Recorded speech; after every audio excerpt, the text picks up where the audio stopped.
बिस्मिल्लाहिर्रहमानिर्रहीम अस्सलाम वालेकुम। सऊदी इन्फो यूट्यूब चैनल में आपको खुश आमदीद कहते हैं। जवाज़ात की तरफ से दो अहम अपडेट जो गैर मुल्कियों के लिए हैं, जो सऊदी अरेबिया में काम करते हैं, वर्क वीज़ा पे हैं, उनके लिए। एक है उनके इकामा के हवाले से और दूसरी है उनकी इंश्योरेंस के हवाले से। पहले हम बात करेंगे इकामा की। ऐसे तमाम अफराद जो सऊदी अरेबिया में मौजूद हैं और वो इकामा को रिन्यू करना चाहते हैं, बग़ैर कफ़ील के तजदीद करना चाहते हैं।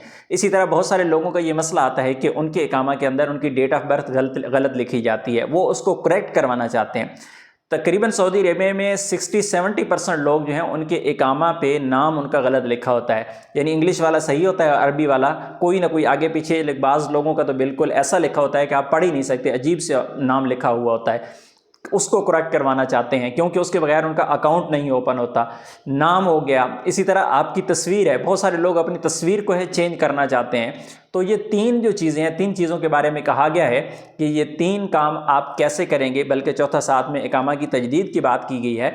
तो इकामा में किसी भी किस्म की जो चेंजिंग है, कुछ फैसिलिटीज़ हैं आपको अबशर में दी गई। जिस तरह आप तस्वीर अपनी अपडेट करना चाहते हैं तो तस्वीर आप अबशर में जाके अपडेट कर सकते हैं, लेकिन उसकी अच्छी भली फ़ीस है। लेकिन दूसरी तरफ यही काम आप सस्ते वाला भी कर सकते हैं और आसानी से भी कर सकते हैं। तो जवाज़ात की जानिब से जो क्लियरली बताया गया है कि आपका जो इकामा है उस पर किसी किस्म की कोई चेंजिंग है, किसी किस्म की कोई करेक्शन है, किसी किस्म की कोई अमेंडमेंट है, तो वो आपका कफ़ील या कंपनी करेंगे। अगर वो खुद नहीं आते तो फिर उनकी तरफ से अथोराइज पर्सन होगा, यानी आम लफ्ज़ों में कहेंगे कि आपकी कंपनी का मंदूब, वो जाके आपके जो इस तरह का मामला है वो उसको क्लियर करवा सकता है।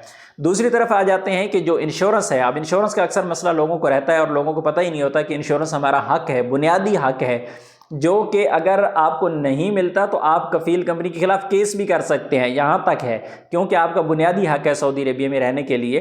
तो इंश्योरेंस की ज़िम्मेदारी और जो कंपनी है उसकी है, मुसस्सा की है, कफ़ील की है। चाहे आपका वीज़ा किसी भी किस्म का है, आप वर्क वीज़ा पे हैं तो इंश्योरेंस की ज़िम्मेदारी उसकी है। इवन कि आपकी इंश्योरेंस नहीं बल्कि आपकी फैमिली की जो इंश्योरेंस है उसकी ज़िम्मेदारी भी आपके कफ़ील कंपनी पर आयद होती है कि वो उसको भी इंश्योरेंस दे।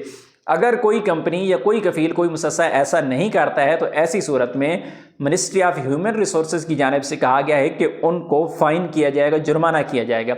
जुर्माना की लिमिट यहाँ पे नहीं बताई गई है, क्योंकि ये कहा गया है कि ये डिपेंड करता है कि उस कंपनी में, मुसस्सा में, कफ़ील के पास कितने लोग हैं और काम किस कैटेगरी का है, किस लेवल का काम है, और वो जो इंश्योरेंस है किस लेवल की अपने वर्कर को देनी चाहिए, वो उस हिसाब से ही आपके केस पे डिपेंड करता है कि उनको कितना फ़ाइन होगा। लेकिन ये क्लियरली कहा गया है कि आपकी और आपकी फैमिली की जो इंश्योरेंस है उसका ज़िम्मेदार आपके कफ़ील कंपनी है।